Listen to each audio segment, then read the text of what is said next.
Color. And hello! Welcome back to the League of Extraordinary Atheists for Humanism, where we apply reason to religion and politics. I'm your host, Matt Clark, the Great Skeptic, and this is my lovely co-host, Christy Santiago. Say hi, Christy. Hi, Christy. Thank you.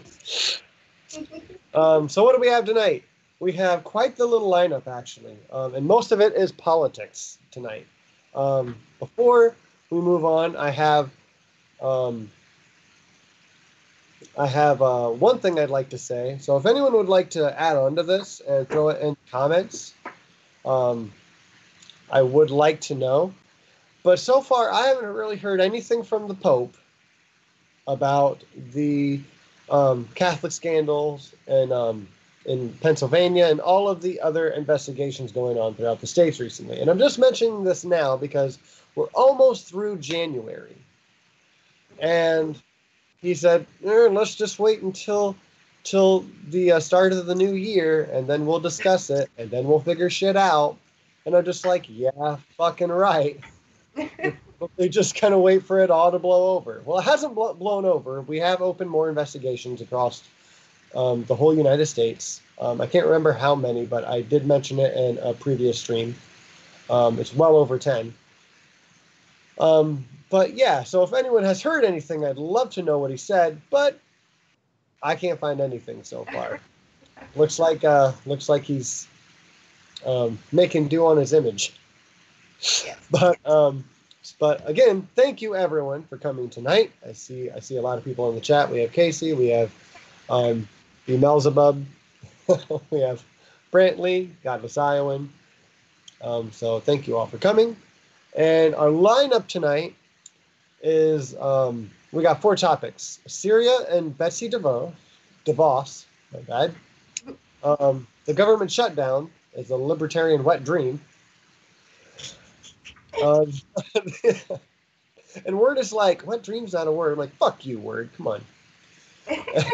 I say it is. Say it is. And hello, alias fake name. Number 3, we have how dangerous is the U.S. recognition of the opposition of Venezuela? If I said that okay. Venezuela. Venezuela. And yeah. It's difficult. It's a hard one. It is. I didn't know that until you tried to write it and then say it. Yeah, I started writing it and then I'm like, let me sound it out. I can't say it. Cool, I got to read it. Anyways, so you have to say that country. And then number 4 finally is Hannity Insanity. I can't say anything. So we'll be Insanity of the Hannity. So enjoy the lineup. Christy, you take it on away, and I'm just going to comment for most of the night. Okay, I'm going to start with Syria and Betsy DeVos, ? Because you wouldn't think Betsy DeVos and Syria have anything to do with each other. In a just world, they wouldn't have anything to do with each other. Trump announced the withdrawal from Syria. I'm sure all of you have heard. Why right now? I started asking myself. Doesn't this open the Kurds up to even more atrocities by Turkey? I thought, yeah, it does. And then what will Turkey do geopolitically as a result of our own troops pulling out? And then I thought about that, and I thought, this doesn't feel right. And don't get me wrong, I am 100% against war unless you're protecting or defending yourself. So that's not where I'm coming from. I'm not saying, yay, go in and stay in. It's just doesn't feel right. How does Saudi Arabia play into this entire story? And it got me thinking, are we really leaving Syria or are we not? So once I dove in, enter Eric Prince. Eric Prince is Betsy DeVos's brother and mercenary for hire. He believes that he is one of God's soldiers.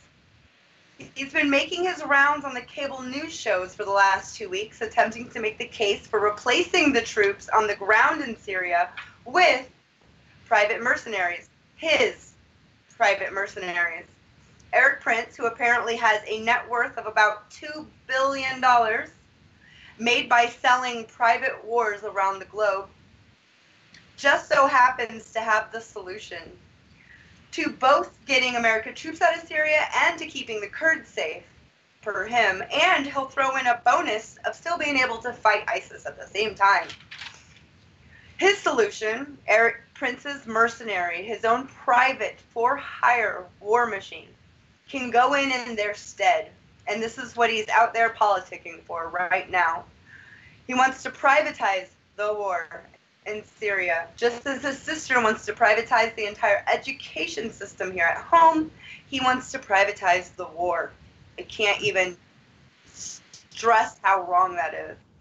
This has been his solution for decades. For decades, I've been following this guy, and this guy has always wanted to push for private war. Back when his for-hire mercenary goon squad was called Blackwater. Ever get a chance, look that up. Eric Prince was also one of he was the one who set up the back channel with the Russian fund manager.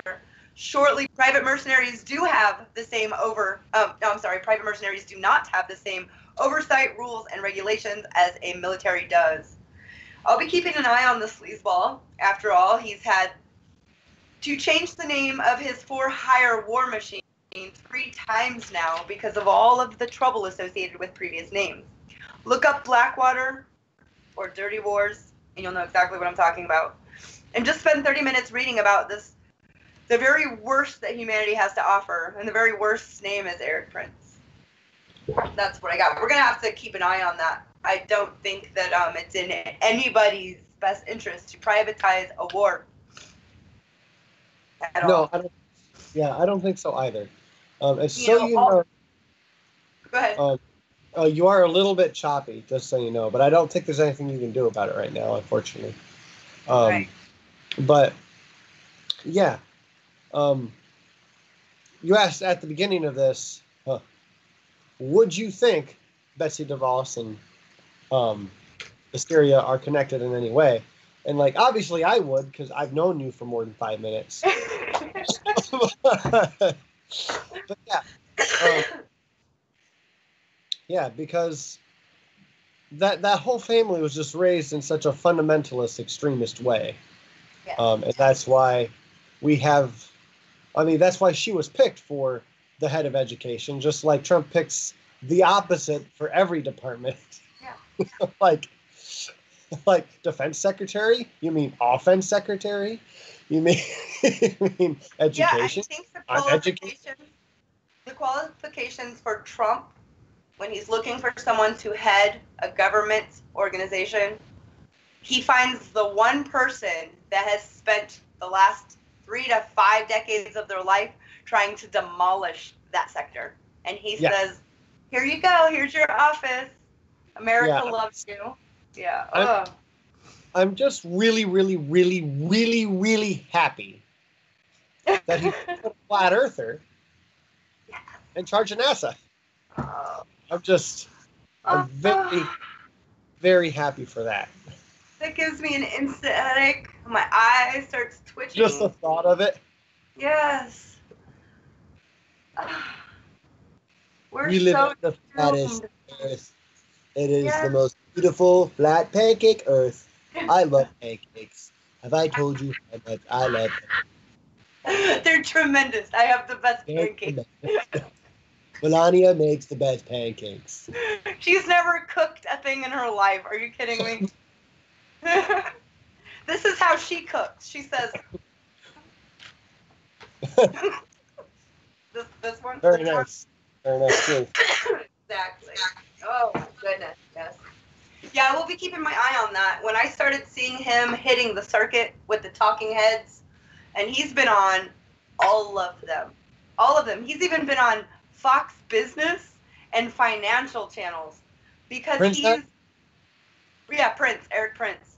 Okay. Because he's set to make, there's money set aside for war, for military. Obviously, we have the biggest budget on the planet. And if we could take that chunk of money and get rid of all of these troops that get paid $12 an hour, $8 an hour, get rid of those and have these mercenaries come in. Some of them make $10,000 a week to work for Eric Prince. And we're talking about veterans that are badass. There's no other way to say it. They're badass MFers. They're the top of their everything. And retired Navy SEALs, retired this Green Beret, top of the top, the creme de la creme. But they also can't turn off the war part. And Jeremy Scahill does a phenomenal job kind of getting you, helping you understand the mindset of a mercenary, somebody like the people that work for Eric Prince. They have made names up of things that are done to the human body. Canoeing, that's from them. Canoeing is when you find someone who's dead or dying in war, and you walk up to them and you take your gun and you point it right here, but you just want to skim the top of their head to create a canoe shape so that their brains come out. It's called canoeing. And Blackwater investigation found that that's what our for-hire goons for America were doing. They took pictures and videos and tons of stuff to prove it, and named it canoeing. Like it's theirs. They trademarked it. Yeah, America. Yeah. So, and if someone doesn't understand why we're talking about this, that's kind of why. Because Jeremy Scahill, as Christy had mentioned, he is, I don't know if you call him the CEO, he's the founder of The Intercept. Yeah, Jeremy Scahill. Yeah, it's his. Yep, it's totally his. And that's a news organization. He is a journalist. Yeah, he's an investigative journalist. Investigative journalist. He's done a lot of research on Blackwater. If you don't know what Blackwater is, please reach out to us. Ask Christy, of course, she has a billion of them.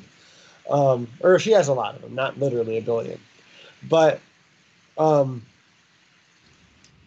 looking at this kind of info and the kind of war crimes that we as a country kind of hire these people to do and then make Prince in charge of anything really is like awful. Huh? I said, no, it shouldn't. And by putting a profit number on it, you are giving murderers an incentive to murder more. And I know that sounds harsh, and that's not the way that they word it, but what else is it? What else is it? I don't know. I think that they're just Eric Prince is, when I read Blackwater, I had the worst time falling to sleep. I had the worst time. I didn't have nightmares, but just, I'd close my eyes, and all I could see was the pictures that he painted with his words, the documents, the photos that I saw, and it's not a movie. It's real life. And I don't know how to stop this one. I just know that if people know about it, they can speak up. And if people know about it, maybe he'll be shamed into not doing it. He obviously does have some shame, or at least pretends to, because he's changed the name of his company, which tells me that he doesn't want to be, remembered as Blackwater for good reasons. Right. Well, they've committed a lot of crimes against humanity. They've killed a handful of civilians. Yeah. Or a couple handfuls of civilians. Each. So, yeah, it's a real problem, and to remind you, and then to remember that this is Betsy DeVos's brother. Yeah. So, yeah. And like, if you pay any attention to Betsy DeVos at all, and you're an atheist, you know that she is a crazy fundamentalist. And you don't want a crazy fundamentalist like that in charge of any kind of military action. Your brother. Well, in the book that Jeremy Scahill wrote, titled Blackwater, Prince and his mercenaries weren't just known as this, what I'm about to say, but they called themselves this. They called themselves Christian soldiers, God's soldiers. No. And Betsy DeVos is trying to make little indoctrinated humans back home with the voucher program, and her brother, once the school system's done with filling their head full of crap, then they go off to fight God's holy war. Yep. It's just a big, beautiful circle of, I want out. I want off this ride. Yeah. We're going to have to, like, blend all of our war topics together in one episode at some point. Or we could just stop going to war. That would, yeah. Well, even if we did, we'd still have a lot to cover. For years and years to come. Right? So, before we move on to the next topic, I'm just going to add tiny things in here and there. Yes. Please do. Huh? I said please do. Oh, thank you. There's a study released recently, and dag nabbit, maybe I'll grab my phone and I can tell you by the end of it what the source is. But there was a study done on the temperatures, the rising temperatures of the ocean. Did you hear about this, Christy, already? Yes, because we watched the same news. So let's see if I already have it up. Of course, don't. But what it's shown now is that, yes, we heard recently from the UN that scientists, sorry, I have a stuffy nose as well as I can't talk. Scientists say that we have 12 years before we cause, like, irreparable damage to the Earth's, like, atmosphere, to the climate. And then, like, there's really no turning back. But what we're seeing now from this new ocean study is even if we stopped throwing fossil fuels into our air tomorrow, it's already too late. We can't stop the warming of the ocean in this century or in the next century. And that's devastating and depressing,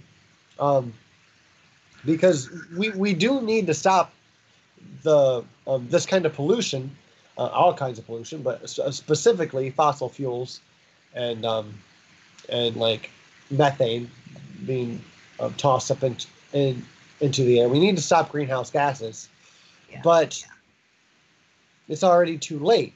So the consequences now are the hurricanes each year are going to continue to get stronger. We can't stop that anymore. So kind of be on the lookout for it. Sure, it will be in the news this next hurricane season, but it's something that I thought this group would appreciate hearing. I tried to say something like that in my my at-home Facebook group, and everyone was like, greenhouse gases. I'm like, what the? Like, do you not even agree with the scientific? Like, no. What if scientists came out tomorrow and said it's all fake? I'm just like, are you using this argument right now? Wow. And I got super mad. I chewed a guy out, and then I'm like, all right, I'm done because I'm just going to be mean now, and I'm done for the night. Good night. Yeah. I can't do this because some people are super duper ignorant and ignorant. But ignorant. Why you gotta be so ignorant? Ignorant. So ignorant. I actually said so that. Ignorant. I actually told the guy that he is the epitome of what is wrong with this country. But you're not wrong. In fact, he can't fact check, and he won't take time to learn the evidence. Right. Nor would he know how to read a scientific scientific paper. And, there's nothing wrong with that. I didn't know how to read a scientific paper. I had to learn how to read a scientific paper.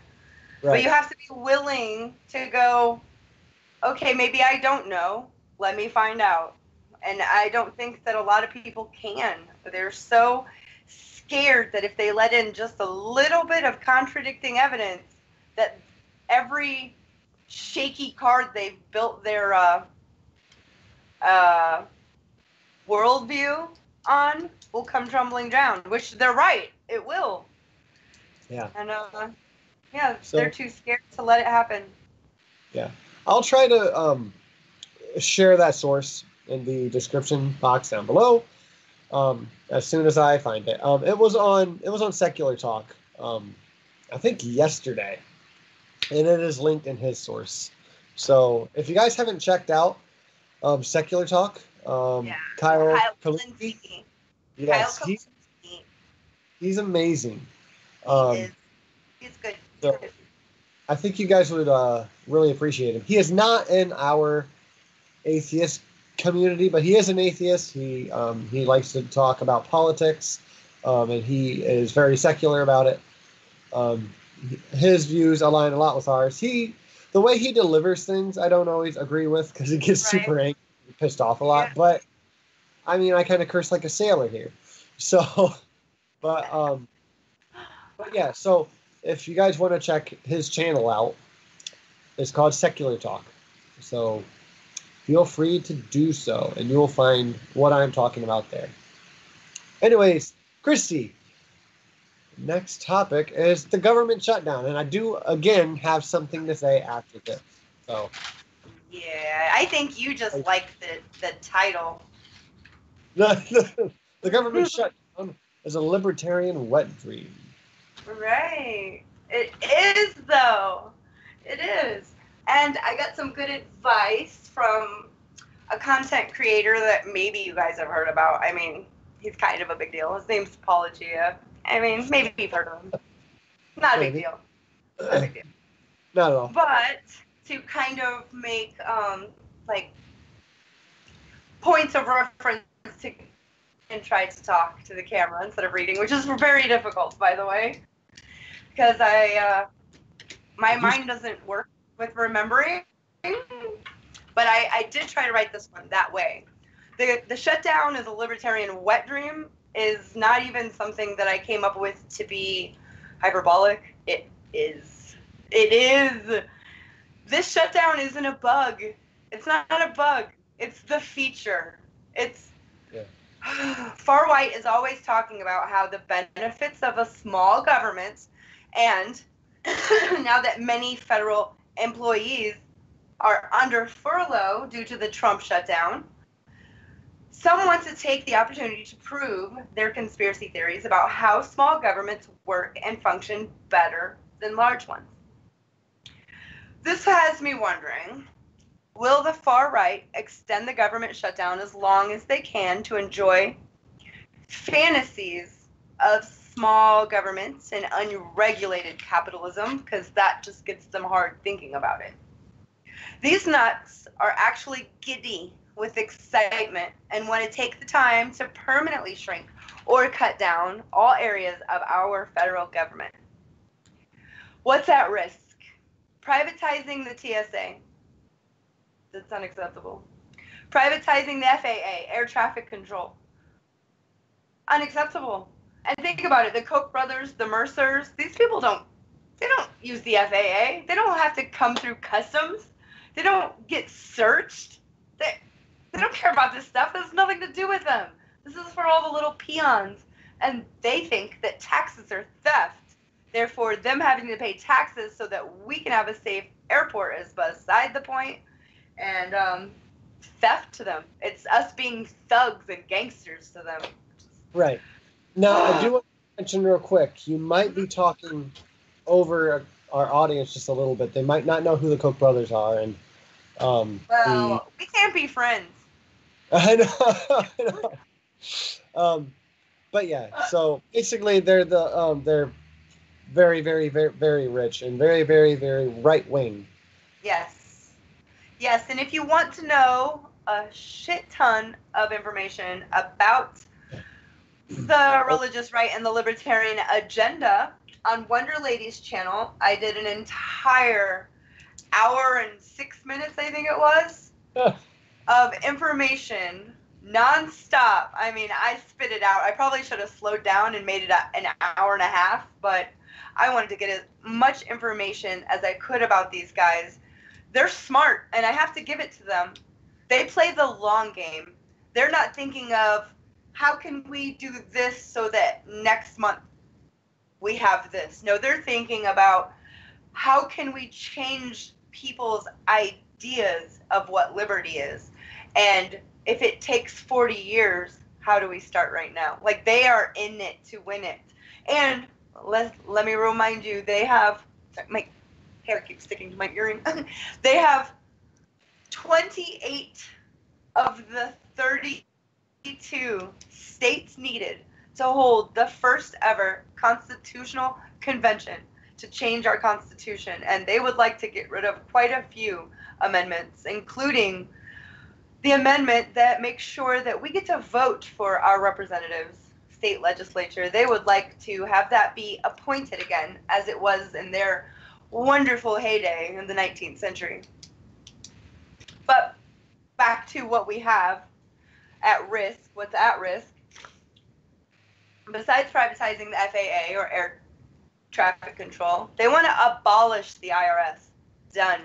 They are so sick of taxes thieving money from them, paying for things that they don't agree with, like education for poor children or school lunches for children that are hungry, health care for the elderly. No, they don't agree with any of that at all. And I'm not even being like, oh, it's not that bad. No, they don't agree with it. They think that it's awful and they want it stopped.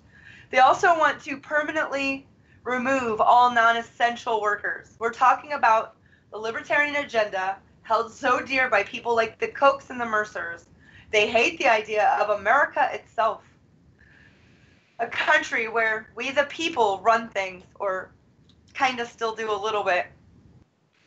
These oligarchs are positively giddy at the very thought of a multinational corporation running things. They don't care how many multinational corporations run things, as long as they're the top multinational corporations that are running things. Zero government regulations or environmental protections. This is their plan, and they've got an agenda written out. Anybody can go read it. It's terrifying. And a permanent government shutdown is one very fast way for them to get there. Like I said, this is not a bug. This is the feature. Billionaires don't want to go through TSA. I bet they've never had to, like I mentioned. Why would they care about stuff like this? And they don't. And you have all of them at home every day, like Mr. Burns. Like, this is awesome. They are happy with what is going on right now. Think about that. Yeah. And another thing that I kind of looked into today, because Christy again turned me on to it, is it was very, very laid out, and like, this is not a fact, all right. This is an opinion, right, but one that makes sense a lot. Another reason why, not another reason why, but another positive thing for people we don't really appreciate, like Trump. A positive for him with the government being shut down is that the FBI could be affected, right? It can be affected because the people who get paid can be affected. They cannot be paid. If you fuck with their paychecks, it messes with their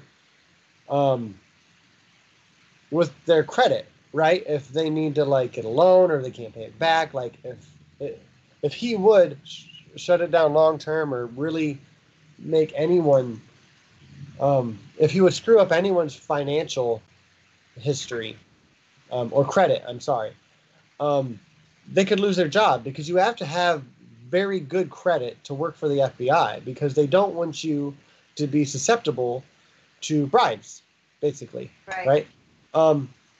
So you can get rid of a lot of the FBI by making them financially insecure.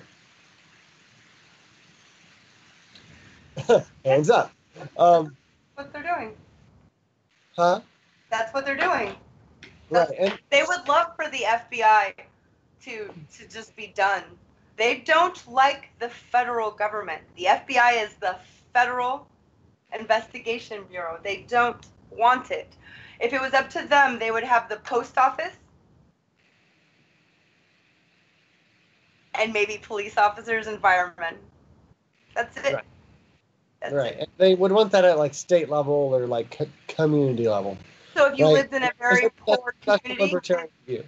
Right, and if you have the area you live in is predominantly under middle class or a lower income community, you would have a lower income fire department and a lower income police department, and your hospitals would be the equivalent to a lower income hospital, whatever that could be. Right. The Koch brothers are on record saying that they understand if this world were the one we lived in, their dream world were the one that they lived in, they understand that America would see a lot of favelas. I don't know if you guys know what favelas are. I don't. If you go to Costa Rica or better yet, Brazil has a lot of shanty towns where the people that live there built their own houses. Sometimes they collapse because they weren't built with regulations and inspections. They're just kind of built on top of each other. There's no indoor plumbing. There's nothing like that. They're okay with that happening all over this country because it wouldn't have anything to do with them. It wouldn't touch them.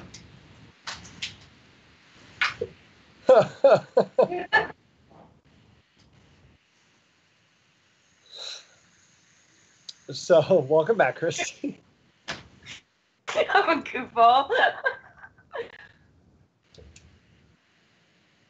Okay. Gotta be silly when you're reading stuff like this, because if not, it's heavy enough and factual enough to put me in a deep depression and feel like my little tiny self couldn't do enough to help change this. But together, the League.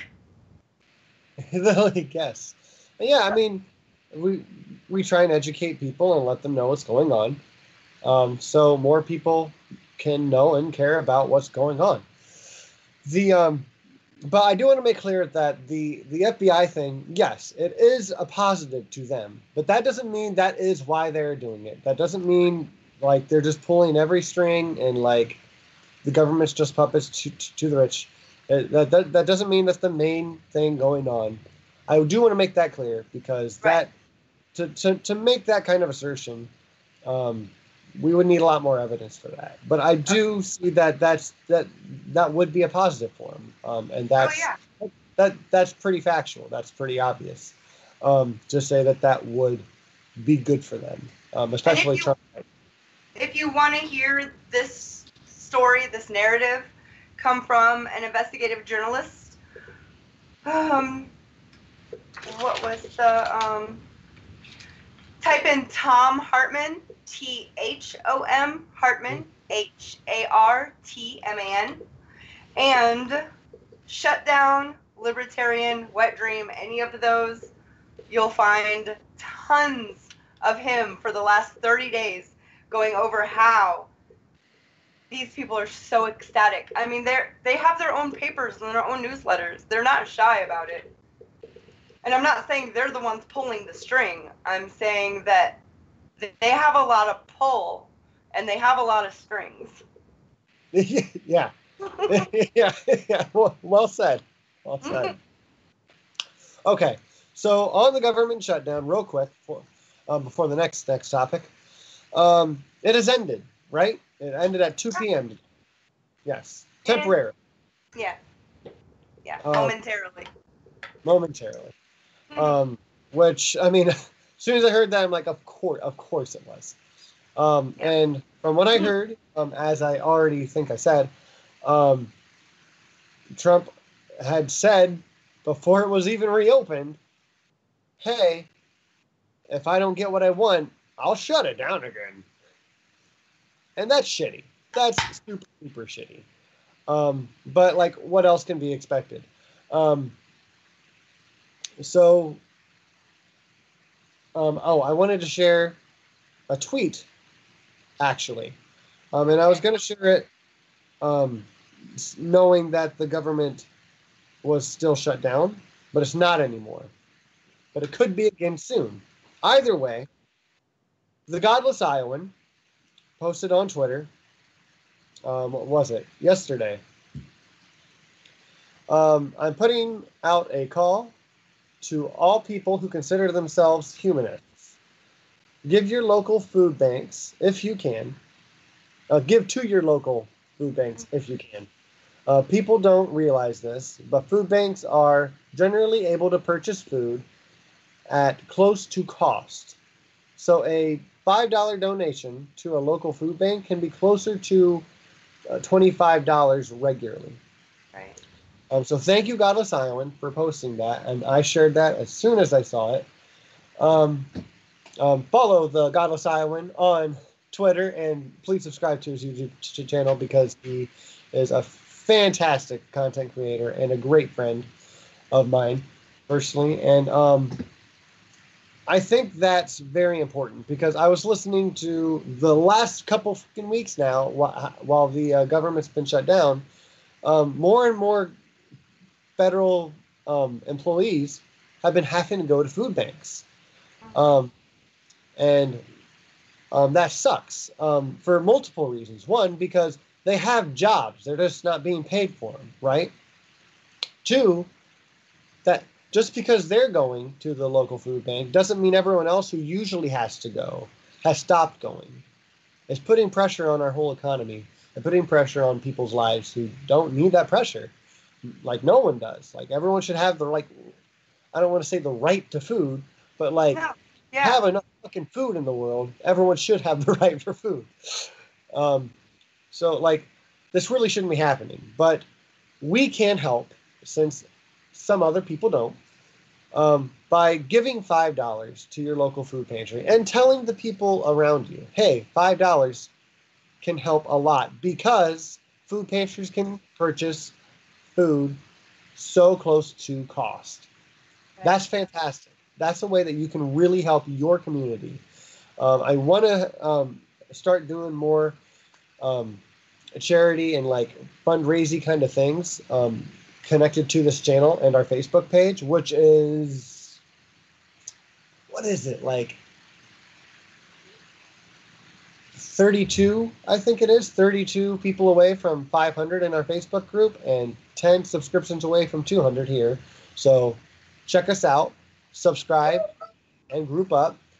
But I want this community to act a little more humanist. I want us to care a little bit more about our communities and our country and our world because we are international, really. And just try to show that humanist value more. If you do donate to your local food pantries, take a picture or show us somehow. Post it. We would love to see that on our Facebook page. Yes. So there is that.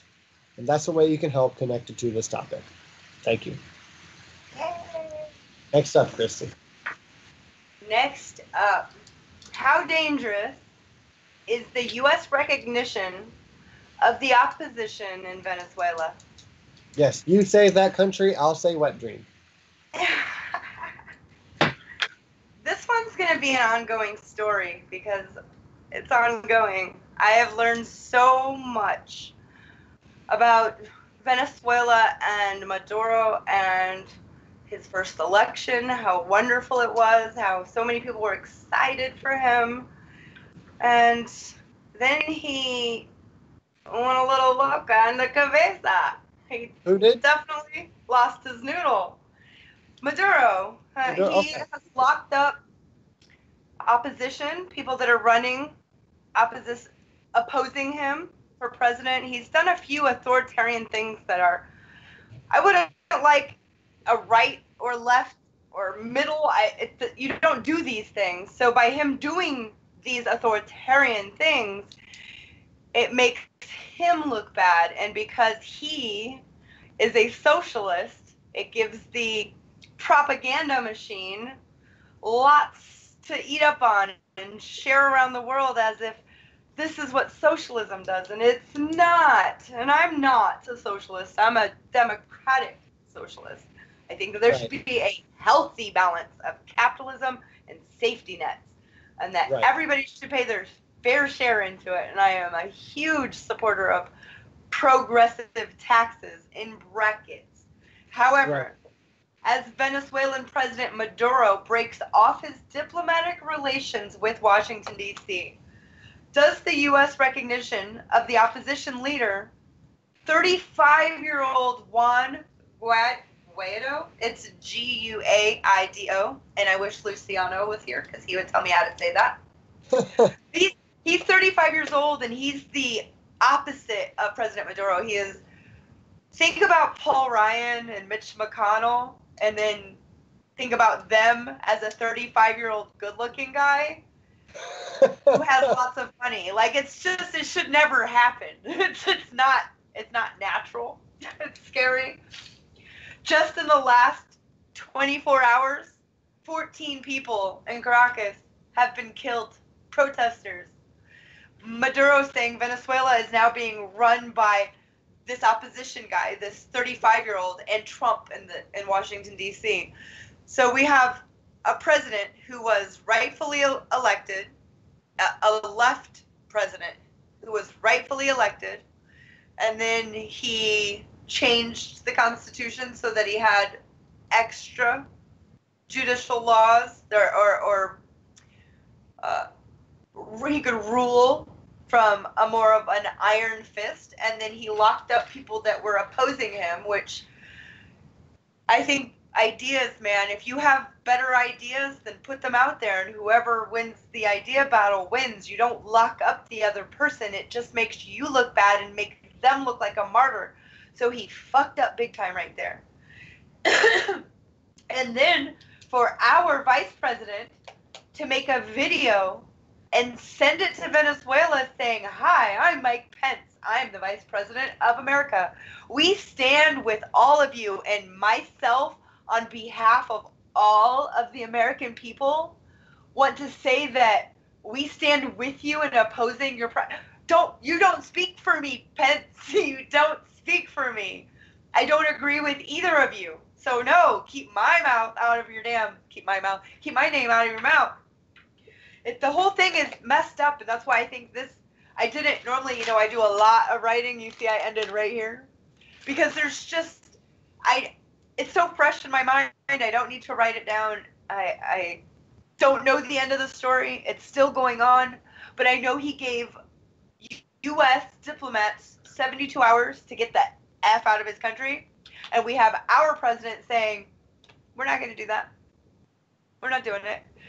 Which, now we have China, Russia, Mexico, and a few other South American countries saying that they're on President Maduro's side.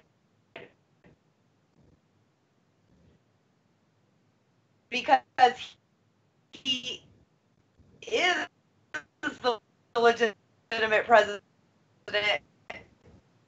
from the previous. Me going through the 20th century with most of the people that are here right now. Don't you see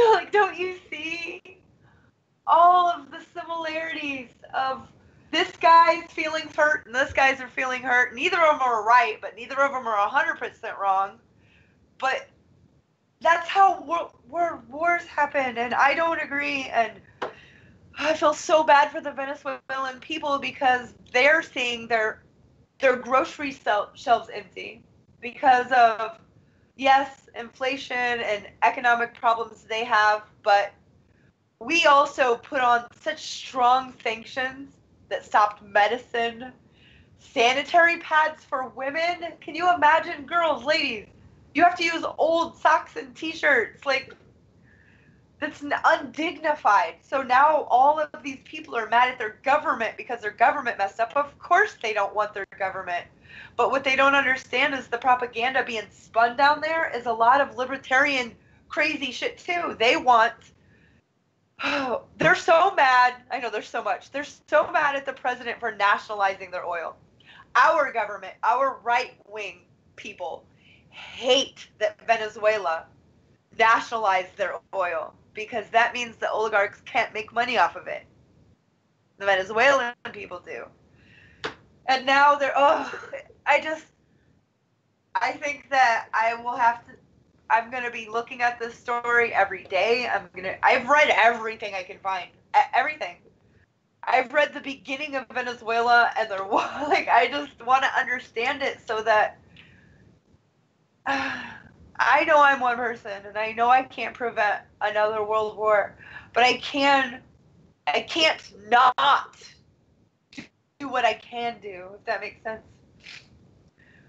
Oh, I would hate to see us go to war by proxy with Russia and China and Bolivia, and all because rich corporations want their say-so in a very oil-rich country. And I really wish Venezuela's not just oil-rich.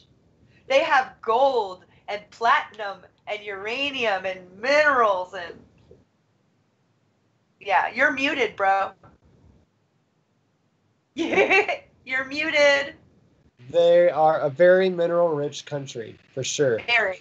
And yeah. It's really sad. And because everything you just said, like, I just kind of want to rehash it just a little bit. Oh, yeah, no, that was a lot. Sorry. Yeah. Maduro, he was elected. One, right? He was elected. He was. Two, we didn't recognize that. We're like, nah, no. He's a socialist, can't work with us. We say this guy's president. That caused shit for their country. Right. Right. We have sanctions on them. So that, again, probably makes that president look worse. Right. Because he can't run a country, he can't take care of us because they're being blocked from trade. We blocked all AIDS medication. All of it. All of it. All of it. And cancer treatments. People have had to flee their country because their loved one can't get medicine because their government is left-wing and America says no. Like, and I know it's more nuanced than that. Yeah. But if you wanted the, like, short and nasty, that's it. That's it. Yes. And we know that we can cause such turmoil in a country by creating shortages and putting these sanctions on and making medication hard. We know that people will only take that for so long before they start rioting in the streets. Now, when we get people rioting in the streets, it's a home run after then. It's a home run to overthrow the government. I'm so sick of it. We're seeing regime change worse. And, I mean, if we can go to war with a country and change their government for the better, well, then we can overlook them, right? I mean, we can oversee what they do. And then, well, I mean, we can also do exactly what President Trump said. Was he talking about... shoot, I can't remember which country he was talking about. Was it Syria? It was like, and we'll go in there and we'll bomb the hell out of them. And you know what? We'll take their oil as payment. Who was he saying that about? Yep. He was saying that about Iraq. He said that about Venezuela. I almost wish Venezuela didn't have minerals. No, I don't, because then it would be Yemen. Nobody would care at all. So you're damned if you do and you're damned if you don't. If there's people that want what you have and they're stronger, better military, and more wealthy than you. And that's the injustice that I think the League kind of stands for. I put my cape on and then do research.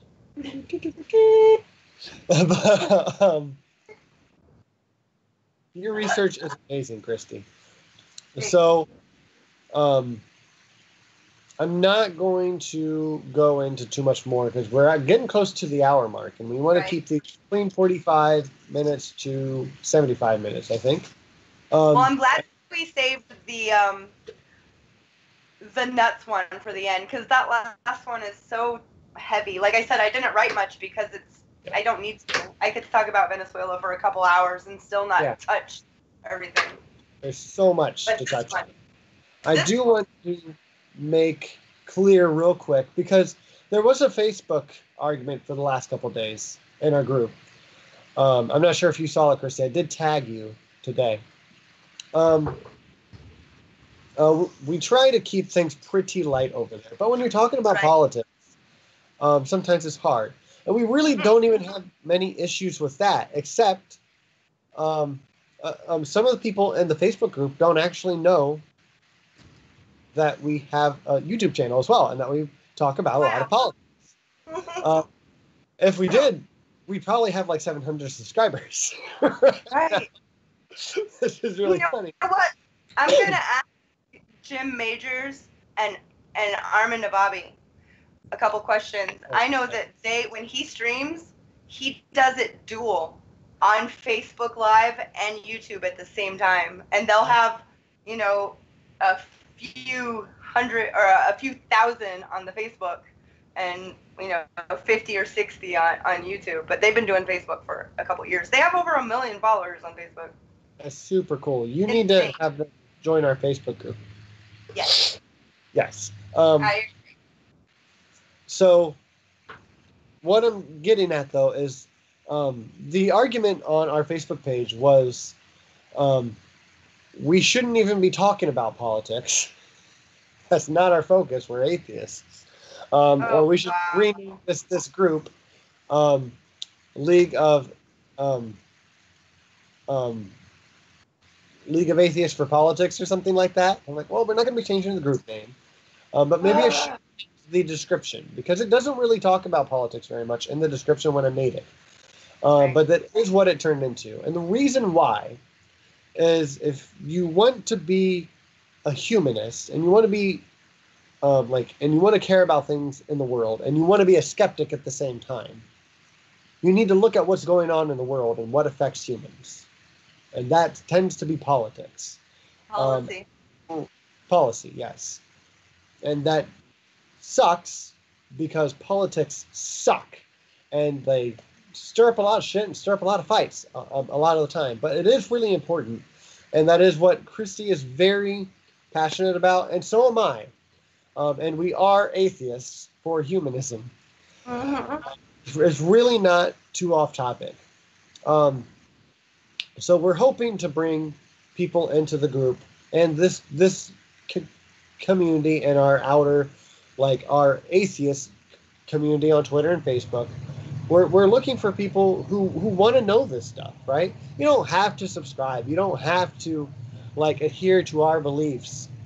But this is for humanism. And I think if you really want to get a good handle on not just what humanism is, but what's going on in the world, because humanism goes by scientific consensus, and it goes by what's best for humans, right? We want what's best for humanity. You need to look at more than just charity, or you're not fixing the bigger problems in our lives. And I think our comment at the end of the show will reiterate that a little bit. So, and that always blows my mind, because if you're a humanist and you care about humans, happy lives, healthy lives, just lives, fair lives, there's no way about it without policy. Policy is how we do this. So if you don't want to talk politics, that's fine. But you can't not talk policy. Policy is how we do it.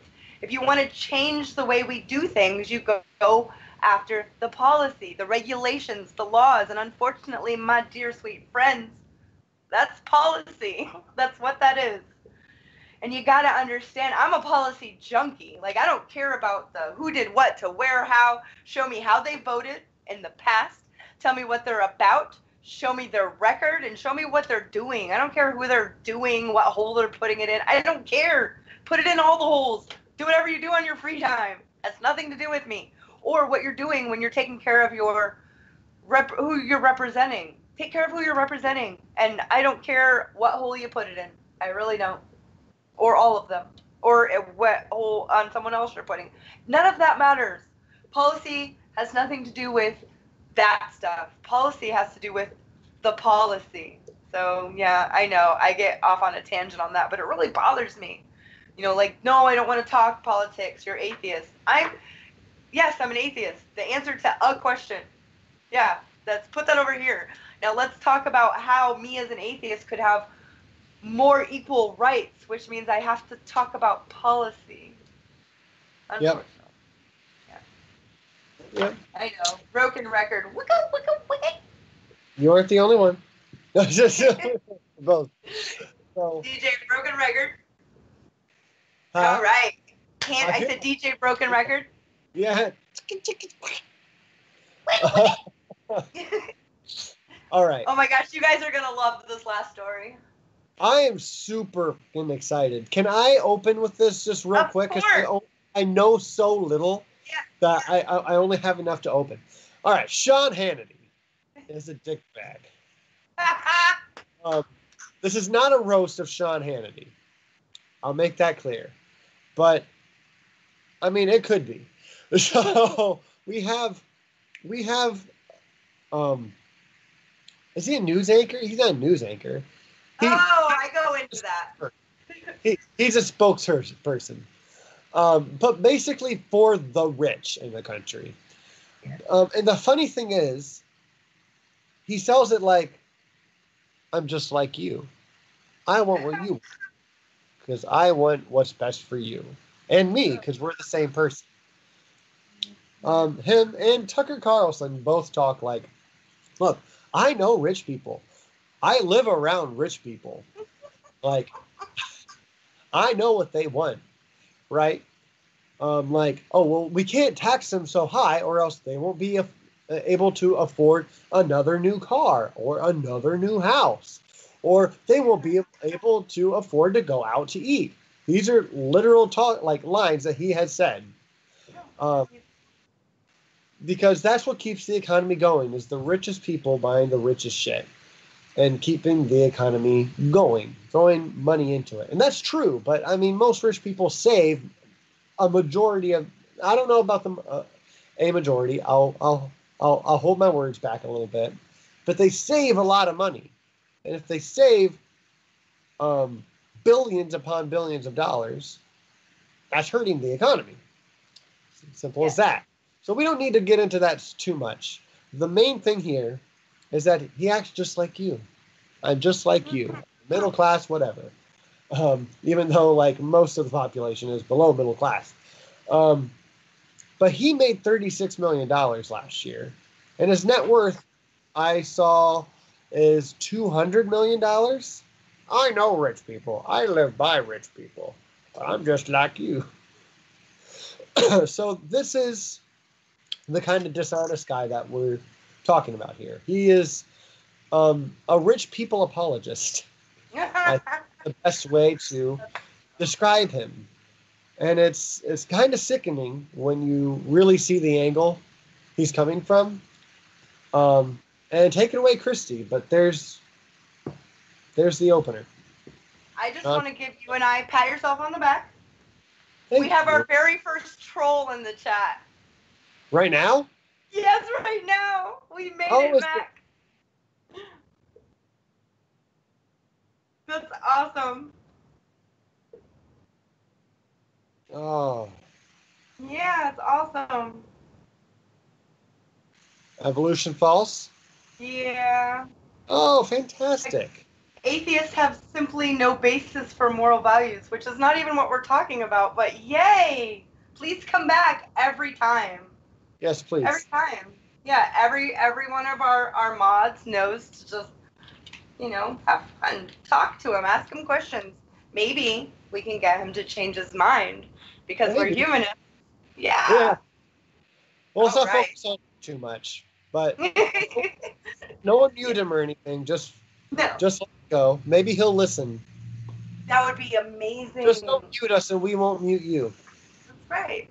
Mute me and I'll mute you back. What? I wish we could tell he mutes us. We're not even talking about morality. I would love to talk about morality with him. Sorry, go on. Yeah, that would be great if we, hey, this is a guy we met in our chat, and now Mac's going to have a talk about morality with him. That would be fantastic. That would be very... You never know. Okay, Hannity's MF Insanity. Hannity is Trump's #1 supporter on Fox News. And it's gotten really freaking bizarre. Now, I don't really watch him. I can't stand him, so I had to do this. Oh, it's like comedy gold. It's so weird. It's so weird. It's obviously fake, but people believe it. It just blows my mind. Okay, so. Well, he's personable. He's just like you. I'm going to ride that train home. Okay, so it's gotten really bizarre. Hannity has gone full conspiracy theorist. Well, at the same time being Trump's personal spokesperson at Trump's favorite news outlet.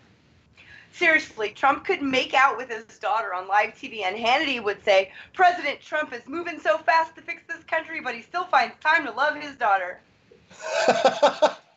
We could learn a lot about family from America's best president, Trump. Yeah, blah. That's how he would wrap it up in a bow.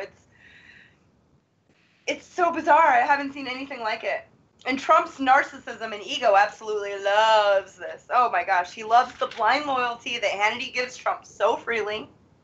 This bizarre love Hannity has for Donald Trump has turned him into Fox's biggest conspiracy theorist. While Trump's White House has been hit with bigger and bigger scandals, Hannity has dove in head first into the most outlandish conspiracy theories. I feel to distract his viewers. And Hannity's favorite conspiracies these days has been the deep state. The belief that the government agents are secretly conspiring to sabotage Trump and his administration, and even trying to remove Trump from his office with booby traps and Scooby-Doo. Okay, that part's not in there, but this is the type of thing that we expect from someone like Alex Jones. Matter of fact, we've seen the same exact story from Alex Jones. He's been piping on about the deep state shenanigans for years. But Sean Hannity has brought this bizarro land crazy to prime time. Hannity has been parroting Alex Jones' talking points for almost 2 years now, calling this deep state a clear and present danger, and that a so-called soft coup is now underway in our very own White House. And I laughed because it was just crazy to watch this as people think it's news. And then there's the Uranium One conspiracy, where Hannity claims that Hillary Clinton single-handedly helped sell uranium to the Russians in exchange for donations to the Clinton Foundation. To which Forbes magazine called these claims a real empty barrel. Newsweek published a story about the Uranium One conspiracy, stating it doesn't make any sense at all. Vox published a simple chart that completely debunks the conspiracy that Hillary sold uranium to anybody, including Russia. Even Fox News debunked this same cockamamie story live on another show, not Hannity's, of course. But none of this has stopped Hannity from doubling down and repeating this ridiculous, flat-out lie night after night to his viewers who have the average age of 74 years old. Hannity has spent 3.5 hours total of airtime, of his show's airtime, in just over a course of 3 weeks, from 10/17/17 to 11/6/17. Hannity spent 3.5 hours. Let me just think about that. Media Matters for America reported. Don't even get me started on Hannity's emails of Hillary's, or how James Comey is a criminal and should be arrested, or how he accuses Robert Mueller of illegally trying to protect Hillary Clinton. Hannity has become the country's #1 conspiracy nut, and there's data to back this up. Over 2 years, data was collected to see how many times cable news shows mentioned topics that conspiracy theorists talk about. Hannity, 2,634 times. Lou Dobbs Tonight, 1,815. Fox and Friends, 1,720. Morning Joe, 1,455. CNN Don Lemon, 1,349. Hannity is like 3 times, everybody. 2,634 times. Alex Jones has noticed this as well, even acknowledging that Hannity and himself have the exact same stories, and he's very proud of this. But Alex Jones uses conspiracy theorists to sell his bullcrap male enhancement pills and male supplements. Hannity seems to use his conspiracies to protect Trump, to distract his audience from stories that damage the White House, Trump, or his cesspool of an administration. Hannity's numbers were charted out over the news timeline, and conspiracy theories were mentioned most when Trump was going through some kind of a scandal. And when questioned about this, Fox News had just one defense. Sean Hannity isn't a real journalist, and he's an opinion host, and shouldn't be held up to the same journalistic standards. But to Hannity's viewers, no, they don't. Do they even realize this? No, they don't. Do they check? No, they don't. Do they even care? I don't know. That's the sad part. Hannity has claimed in his own words, and I'll quote, "I'm not a journalist, I'm a talk show host." But he's used his own words in the same exact broadcast to call himself a serious reporter, and I'm an advocacy journalist. Whatever the fuck that means. Hannity's advertisers do care, though. And when Hannity started pushing a conspiracy about the murder of a DNC staffer named Seth Rich, saying that Seth had been murdered after leaking to WikiLeaks, advertisers got spooked and started pulling out. This story was complete and utter bullcrap. PolitiFact rated it pants on fire. Snopes debunked these baseless claims as well. Even Fox News retracted the story and apologized after removing the whole article. But still, Hannity continued pushing this blatant lie until Seth Rich's own family, his brother precisely, wrote to Hannity, pleading to him to stop spreading conspiracy stories about his dead brother. Hannity called this an effort to keep me quiet, to shut me up because I'm close to the truth. Advertisers flee Hannity over this thoroughly debunked Seth Rich conspiracy. 7+ huge advertisers drop his show, so Hannity backed down, of course, that good old bottom line, claiming that it's out of respect for Seth Rich's grieving family. At this time, I'm backing down. But on Twitter, as soon as that show was over, this creep only doubled down, saying he is not slowing down, he's speeding up and he's going harder. Fox knows that Hannity is a problem as well. They do care about their right-wing viewing base, of course, but they care even more about that ad revenue, that bottom line. Conspiracy theorists scare big companies and big advertisers. This is exactly why Alex Jones has to sell his male enhancement supplements. And it's also why Glenn Beck's show ended in spite of having good ratings. I think it's completely acceptable for shows like these to have a warning before it starts, claiming that the show you are about to watch is 100% opinion and is not journalism or the news. Watch at your own risk. Watch at your own risk. Yeah, he was a lot of fun to research, but I can't. Thank you. But I just have a real hard time wrapping my mind around people watching him like, oh, this is real. It's so sad. Yeah. And Trump helps this by telling his cult 45, telling them that CNN is fake news, they're fake news, they're fake news, but you can trust Fox and Breitbart? Yeah. Breitbart? Dude, my eyes are doing the thing. I think I'm allergic to alt-right. I might need like Benadryl or something. My eyes starts going. I have some Benadryl. Would you like me to pass it to you? Please. If we're gonna be talking alt-right, yes, I'll need a dose first, please. Yeah. So. Yeah, I think we should end on the good story from now on. Yeah, I think so too. Well, we always pick a devastating story for our main topic. Well, if the world would stop being so devastating, I wouldn't have to report on it. I could talk about My Little Ponies and Barbies and how fun they are to play when you're little or an adult with little kids. I mean, if you're into that thing. I can bring my Power Ranger toys. Yes.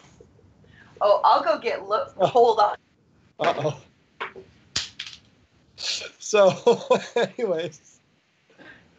I have Hawk Girl. Oh, dope. Cool. Yeah, buddy. Is she from the DC Direct? Yeah. Yeah? Yeah. Does she have like a different head you can put on her? No. Okay. She is a action figure. Yeah. Look at that face. That's pretty yeah. Cool. I have when I get my once we move, we're gonna give Lindsay and I like an office for her and like a set for me. And my set's gonna have my Justice League action figure set. I love it. Because my recording area is not nerdy enough. Who is that? I'll let you think about it.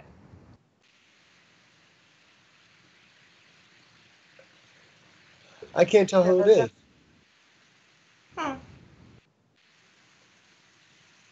I'll let you think about it, and maybe someone will come up with it in the chat or in the comments below. Definitely. She's got a nice rack, though. She does have a nice rack. Very nice. I like her belly button. Yes, she does have a nice umbilical cord fastening area. Yes. Well said. Doesn't that ruin it? Doesn't that ruin it forever? It did not ruin it. It made it better for me. Give me that umbilical cord fastening area. A lot for me. Usually do the ruining. But I am. Exactly, Brantley. He knows. It's Christy with guns. It's you. It's you with the nice rack and the umbilical cord fastening area. Yeah, buddy.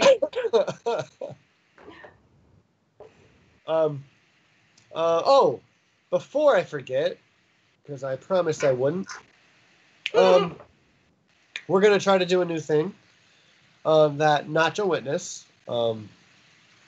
said that maybe we should do because he has good ideas. We're going to read comments of the week. So we have a comment of the week. It's actually one of our most recent comments, but it was on our first video. If you don't remember, and if you haven't seen it, our first video was on Big Oil. It was on the DAPL pipeline. Yep. The Dakota Access Pipeline. DAPL. So we got this comment on it, not even 24 hours ago. From, if I'm saying your name incorrectly, I apologize. I'm going to read this verbatim as well. Okay. Vincent Carzelis. He's a good friend of mine. Oh, fantastic. Thank you for bringing people to the channel, Christy. You're welcome. You're welcome. It's your channel. So, drugs and illegals. Build a wall. Okay, so maybe this wasn't on the first one. It related... He touches on two different topics. Yeah. I'm sorry. So, build a wall. Cool. Filling a need. Supply and demand. The problem shouldn't be the drugs coming in, but America's dependency on them. That's Recovery 101. If I'm a shopaholic and I get mad at Amazon for delivering me packages, I'm not addressing the core issue. Mm-hmm. We should look at how other countries deal with this. I think it was Spain who took a very humanitarian Humanitarian. approach. In parentheses, did I Mm-hmm. spell that right? I spelled humanitarianism right, but I would have said humanitarianistic Yeah. or humanist approach. English is his second language. Okay, fair enough. That explains everything. I thought it was. And that's cool and fair. I still appreciate his input, but he went on to say illegals, comma, them darn tootin' illegals, lol. First generation born in the new world here, waves. As I said verbatim. Again, filling a need. First, numbers are scary. If someone says 50,000 or 11 million illegals or whatever, yeah, it seems like a lot out of context. But perspective is that illegals have been about 3% of the population for at least the last 20 years. If the number has grown, it's because the population has grown. Yep. The percentage remains the same. Most being field workers. The best way to stop the influx is to close that need/dependency. In parentheses again, at the end here, less than 3% of the population picks everyone's harvested food. That's baffling. And more that, not only are these people not held with respect and regard, but met with detest. So he's saying that there is a supply and demand thing. Like, we want drugs, they bring them in. We need people to do cheap labor. No one else is doing it. They come in, they do it. If we don't want them here, maybe we should fill in those gaps, like stop the war on drugs, stop the drug bans, and raise the minimum wage and have people do that work. I think he was really onto something there. So Vincent, thank you very, very much for your input in this episode. Such a sweetheart. He is such a humanist. If you guys want to follow him, his name on Instagram is Captain Huggy Face. Captain Huggy Face, thank you. And he's got these amazing tattoos that look like Sword in the Stone and like the shield over his shoulder. Yeah, he's such an awesome, unique individual. Very secure in his masculinity, obviously, Captain Huggy Face. But the girls love it. So he's smart.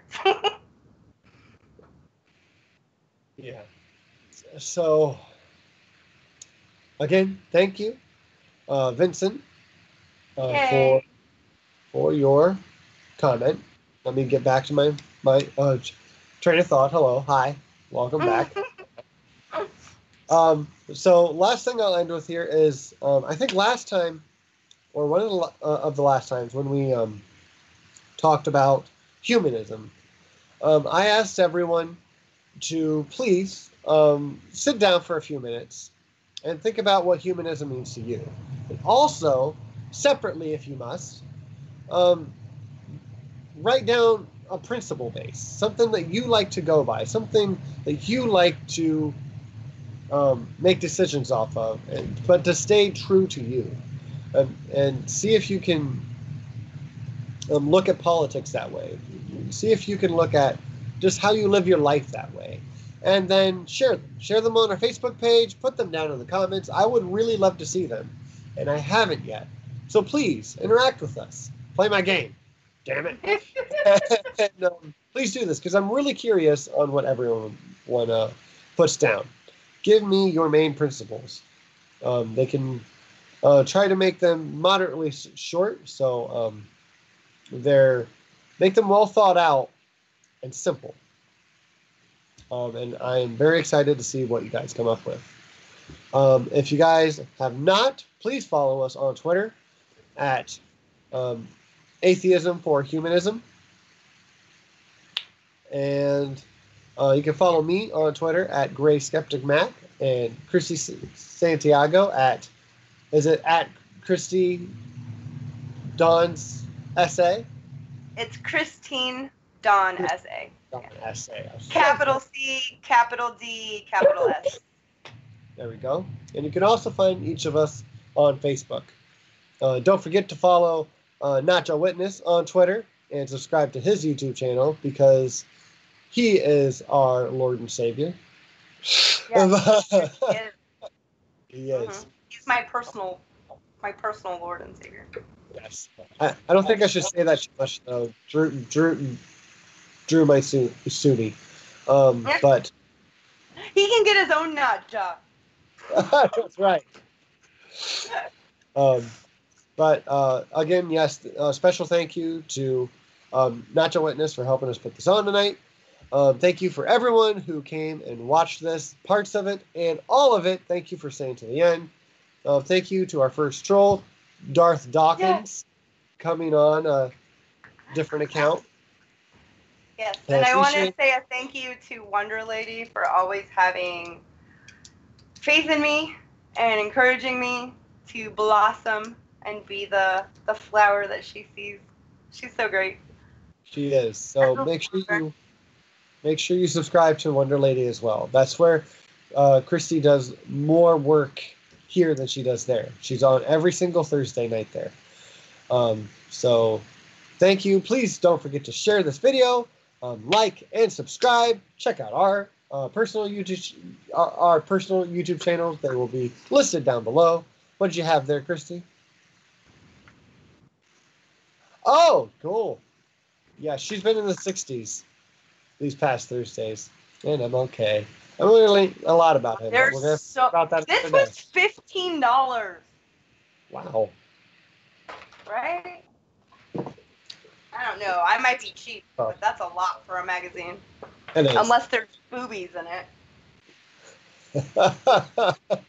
I love you, Christy. Okay. Love you too. Happy Friday and weekend. Happy Friday and happy weekend. We'll